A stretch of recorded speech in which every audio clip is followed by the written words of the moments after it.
Hello everyone, मैं हूँ अलीना और आज हम डाइजेस्टिव सिस्टम के बारे में सीखेंगे।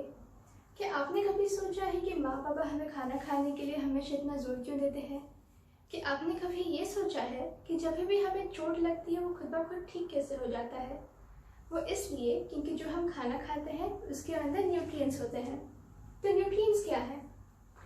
प्रोटीन्स, फैट्स, कार्बोहाइड्रेट्स, मिनरल्स और वाइटामिन्स को न्यूट्रिएंट्स कहते हैं और ये न्यूट्रिएंट्स खाने में से डाइजेस्टिव सिस्टम जज़्ब करता है।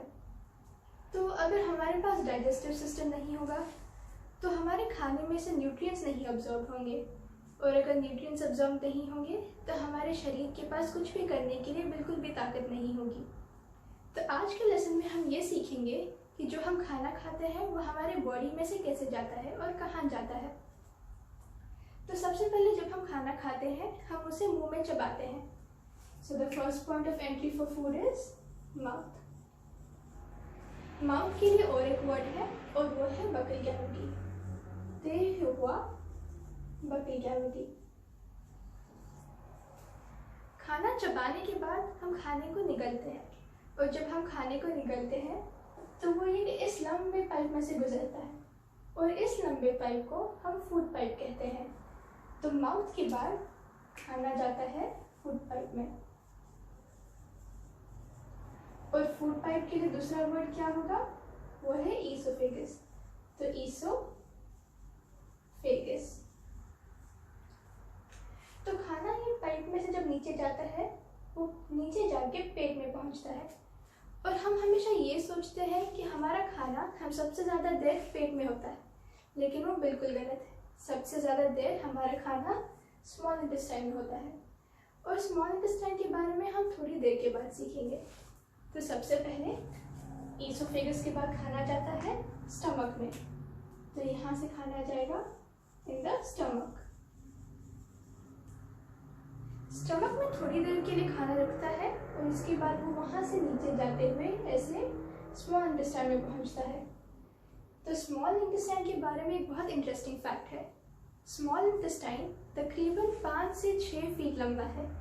वो इसलिए इतना लंबा है क्योंकि जब खाना उससे गुजरता है तो सारे न्यूट्रिएंट्स को जज़्ब होने के लिए वो ज़्यादा टाइम देता है। तो स्टमक के बाद खाना जाता है स्मॉल इंटेस्टाइन में। तो ये होगा स्मॉल इंटेस्टाइन।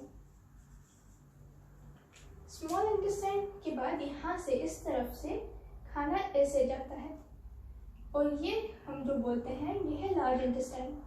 तो स्मॉल इंटेस्टाइन के बाद खाना जाता है लार्ज इंटेस्टाइन में ऐसे। तो स्मॉल इंटेस्टाइन के बाद जाएगा लार्ज इंटेस्टाइन में।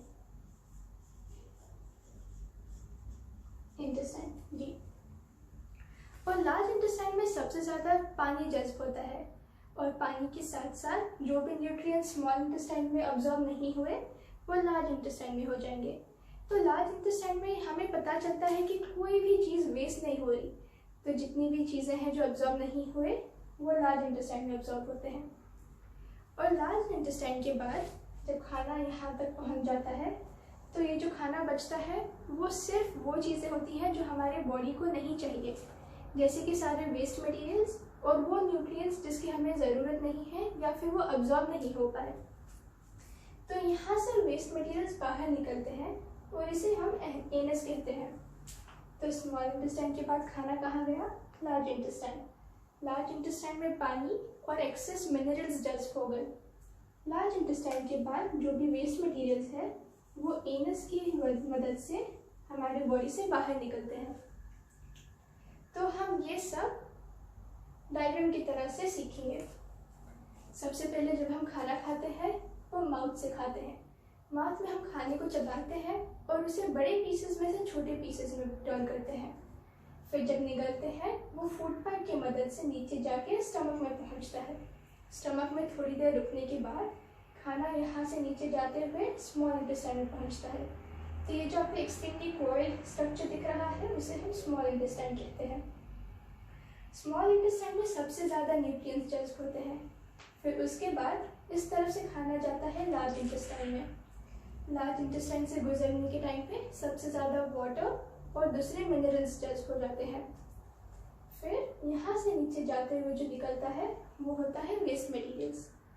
तो हमारे बॉडी में खाना इस तरफ से मूव होता है, माउथ, फिर फूड पाइप, फिर stomach, small intestine, large intestine और एनस। तो आज के लेसन में हमने ये सीखा कि डाइजेस्टिव सिस्टम इतना इम्पोर्टेंट क्यों है।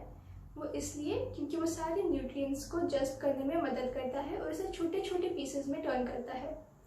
और अगले लेसन में हम ये सारे हिस्सों को और डिटेल में पढ़ेंगे और समझेंगे। तो आज के लिए यहाँ पे रुकते हैं एंड थैंक्स फॉर लर्निंग।